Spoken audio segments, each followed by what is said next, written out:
when the waters were changed. Once upon a time, Hidda, the teacher of Moses, called upon mankind with a warning. At a certain date, he said, all the water in the world which had not been specially hoarded would disappear. It would then be renewed with different water, which would drive men mad. Only one man listened to the meaning of this advice. He collected water and went to a secure place where he stored it, and waited for the water to change its character. On the appointed date, the streams stopped running, the wells went dry, and the man who had listened, seeing this happening, went to his retreat and drank his preserved water. When he saw, from his security, the waterfalls again beginning to flow, this man descended among the other sons of men. He found that they were thinking and talking in an entirely different way from before, yet they had no memory of what had happened, nor of having been warned.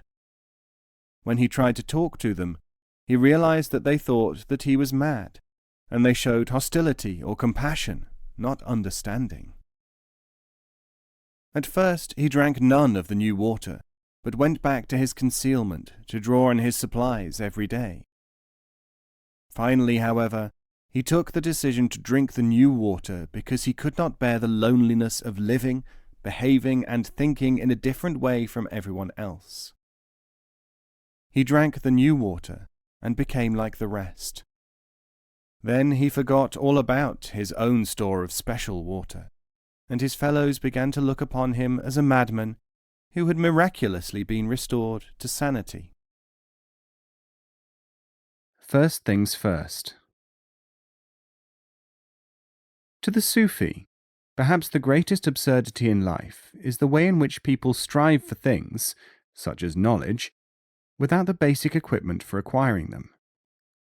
They have assumed that all they need is 2 eyes, a nose, and a mouth, as Nasruddin says. In Sufism, a person cannot learn until he is in a state in which he can perceive what he is learning and what it means. Nasruddin went one day to a well in order to teach this point to a disciple who wanted to know the truth. With him, he took the disciple and a pitcher. The mullah drew a bucket of water and poured it into his pitcher. Then he drew another and poured it in. As he was pouring in the third, the disciple could not contain himself any longer. "Mullah, the water is running out. There is no bottom in that pitcher." Nasruddin looked at him indignantly. "I am trying to fill the pitcher. In order to see when it is full, my eyes are fixed upon the neck, not the bottom. When I see the water rise to the neck, the pitcher will be full. What has the bottom got to do with it? When I am interested in the bottom of the pitcher, then only will I look at it." This is why Sufis do not speak about profound things to people who are not prepared to cultivate the power of learning, something which can only be taught by a teacher to someone who is sufficiently enlightened to say, "Teach me how to learn." There is a Sufi saying, "Ignorance is pride, and pride is ignorance." The man who says, "I don't have to be taught how to learn," is proud and ignorant.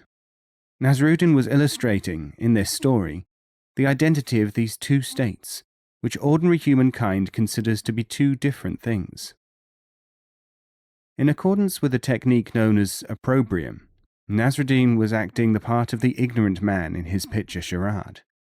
This is a familiar part of Sufi technique.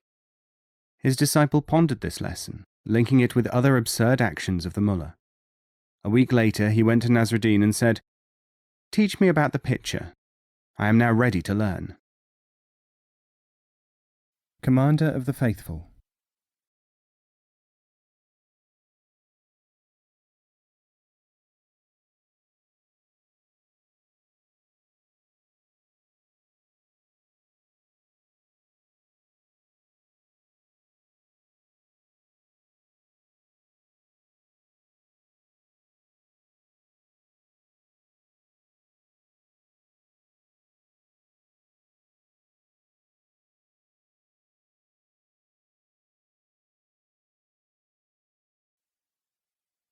A certain caliph, wanting to test an idea on an unsophisticated person, asked his guards to range into the desert and bring him a Bedouin Arab. They surrounded the first one whom they met, who happened to be a Sufi.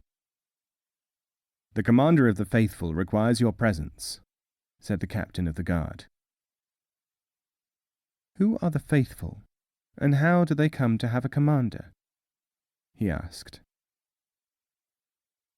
The soldiers concluded that this was indeed an unsophisticated man, and they brought him before the caliph. "I have been told," said the ruler,